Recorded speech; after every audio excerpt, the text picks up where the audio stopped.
3D Neon Hair Acrylic Nail Art Tutorial by Hotpinkzebrapolish.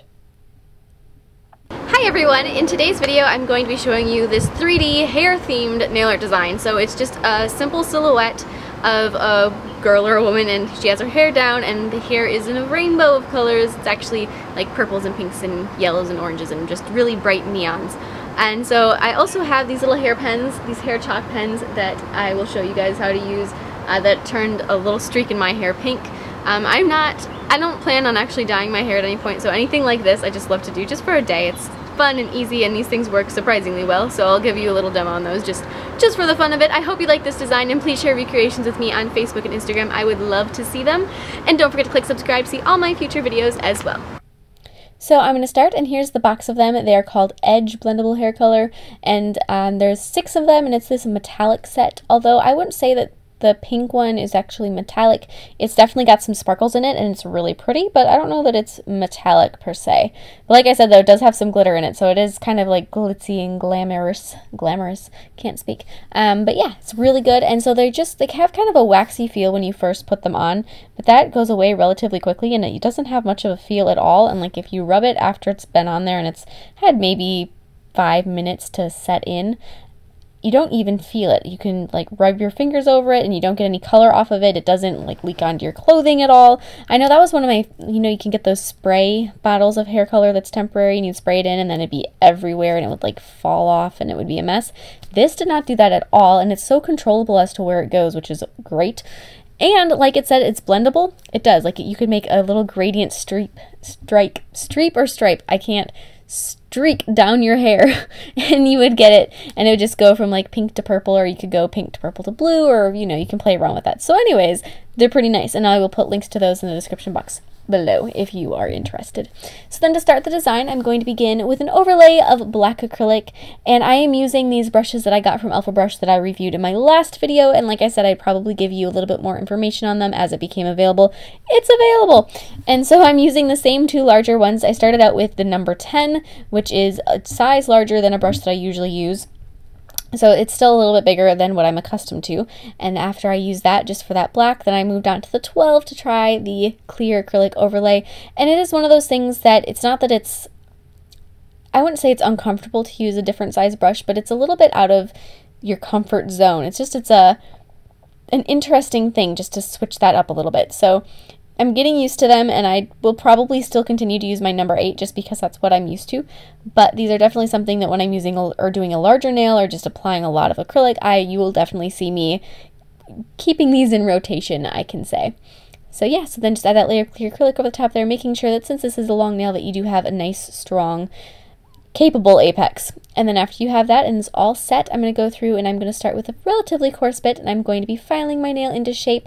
I really like using this coarse bit just to remove the larger areas that need to be touched up, as well as thinning out the sidewalls and the cuticle area, making sure that everything has the proper shape and structure and all that good stuff. And then I like to switch to a finer bit. This one is really fine, and it more adjusts the texture of the surface of the nail and not necessarily the shape of it at all. But that texture is super important once you're starting to add artwork on top of it, because it'll make everything go so much smoother as far as the art processes go.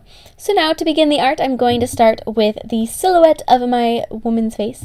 So I'm going to begin with her forehead and then kind of work my way down the bridge of her nose, then over her lips and her chin.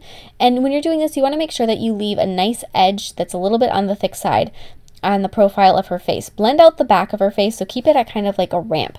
So you want to just blend up from the nail and then have this nice little ledge on there at her forehead and nose, because when you start adding the hair that is going down the nail, that's actually coming from behind her head. So you need her face to be a little bit thicker than that area. So you need to have those layers in there, and part of that is making sure that her face is thick enough that once you add acrylic next to it, it's still going to be thicker than the rest. So I'm just going to be doing that to start with, and then I'm going to be adding her neck just kind of down off to the side of the nail just a little bit. There's not much neck there. And then I'm going to just blend out the back of her head a little bit, and I am using that 3D brush that came with my Alpha brushes that I said I'd be showing you guys a little bit more of and give a better review on it. And this brush is it's a really good starter 3D brush, I would say. It's a little bit thicker. The little hairs are a little thicker than the 3D brush that I normally use, which for me works for some things really well, but for little detail work, I would say it's probably not the one that I would choose to use. But if you are just starting out doing 3D work, you don't need something that's so fine, because you don't need all those, you don't need to have the details in there, because you're just working on bigger shapes as you get your sea legs worked in with the acrylic. So this would definitely be a good starter brush. And like I said, and like I've said before, when you're first starting with acrylic, you're going to be ruining brushes. It's just sort of a fact of the matter. They get a little bit messed up when you're first starting out, because acrylic is such a weird thing to work with that it is so easy to ruin brushes. And having a brush like this one that definitely does the job and does work and works well, but isn't, you know, a huge investment, is a really good way to go, especially if you're just starting out. So I also added her hair, and to add the hair that's falling down the nail, or that's going down the nail, I just added the roots in the beginning, and then I just sort of brushed them down so that they sort of faded into the black. So you get a little bit of a gradient thing going on right there. That's going to make it so that once you start adding the curls, which I'm doing now, you can add them and it doesn't have this weird point where they're separating out from the rest of the hair. It just kind of blends out together. So I'm just going to add that little bit of white acrylic on there, and then I'm going to pull that into the little piece of hair.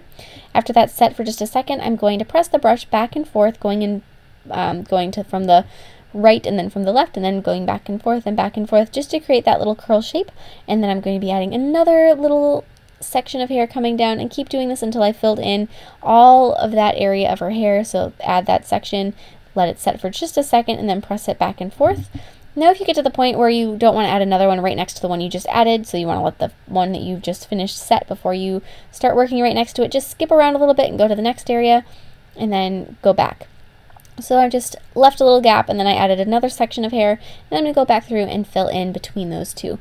And I also, on this one, I just kind of went over the top of one of those other curls, just so that it's not like they're all laying straight down. I didn't want it to be quite that perfect, so I wanted one to overlap the other, which I am doing now, and then pressing that out. And so now I'm going to be adding the curl that goes between that little section.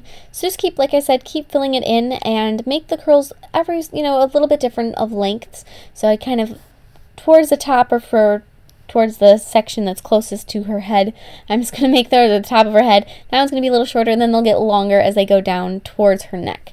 So just, you know, keep them all a little bit different. And there's that one that just kind of goes off the edge of the nail on the side, and then I'm going to be adding one last curl there, right in that section that needed it, right in that little bit. And like I said, you want to kind of blend in when you made the roots, just because as you can see now, it looks like her hair just is all together, and then it breaks off into these little spirals, and that part of that is from making sure that you blended out that root area really well. So now that all my acrylic is on there, I'm going to start adding the color to her hair. Now you could do this in any way you want. If you were going to just do a single color though, I would recommend not sculpting out her hair with white, but doing it with the color that you're going to want her hair to be. But since I want it to be a rainbow and I want to blend out the colors with paint instead of trying to do that with acrylic, I'm going to be adding the color now. So I started with purple in the roots. Even neon purples always seem to be a little bit darker of a shade than other neon colors. So I started with purple in the roots, and I'm just going to be kind of blending those down a little bit. And I'm also going to be blending it down the side of each curl. So just the side, just a little bit, because then once you start adding the next color, which for me is pink, you've got this little slight outline that separates the curls from the ones next to each other. So then same thing, kind of blend the pink down each curl, but then down the side just a little bit extra.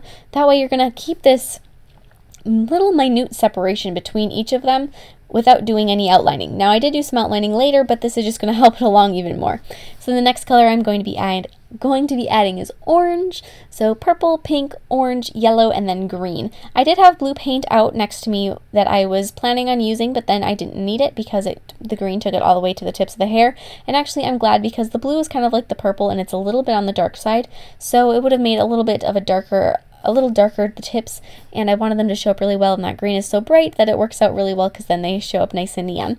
So then after I have all of the curls filled in, I'm going to go through and do the top section of her hair, starting with the same purple, then going to pink, orange, yellow, and green. I'm sure you could have guessed that, but I'll tell you anyway. And I have all of these paints opened and set out next to me so that I don't have to worry about opening up the next bottle and having the paint that I just laid down dry, because you kind of want to work with them all wet. You want to just keep moving and do that really quickly. So then I'm going to be adding the highlights to her face, starting out with just highlighting her face pretty much entirely with white paint. I wanted it really nice and bright. And then with diluted white paint, I'm going to be highlighting each of the curls just a little bit, and then a little bit on the upper section of her hair. Now going back to what I said about keeping your paint wet while you're working with it to create that little rainbow gradient, you want to do that because if you let your paint dry, the colors aren't going to blend together very well. But if you work with them while they're still wet, you can blend them together really well and create this really soft spectrum type gradient. So now I'm going to take some black paint and I'm going to be going through and just outlining things very slightly, especially the curls just a little bit. I don't want to overdo the black outlines. I want to leave this relatively outline free, but I do want to add just a little bit here and there to make sure that everything is very easy to see and your eyes don't get too terribly confused. So I am also outlining her hairlines a little bit, going around everything. Like I said, I don't want these to be thick black outlines that your eyes instantly go to, but just little slight outlines that your eye can pretty much ignore, but will help anyways, if that makes sense. Now just a couple little lines to separate out the hair section on her head, on the other section above her head that's going down her back, and then apply some gel sealer over the background, over that black background, to make sure that's really nice and shiny and glossy. And then after that is on there and cured, I'm going to be applying a layer of matte top coat over all of the 3D art. Now you could always switch this up and apply matte top coat over the background and the gel sealer over the 3D art, and I just would recommend whenever I do anything 3D like this, I like it to be matte and shiny both, just so that helps be able to tell the difference between what's what on there a little bit too. So yeah, I hope you like this bright, fun neon thing. If you do like neon, I do have a neon cat video that's kind of similar, so I'll put a link to that in the description box below. Please share any recreations with me on Facebook and Instagram. I would love to see them, and I'll see you in my next video. Bye!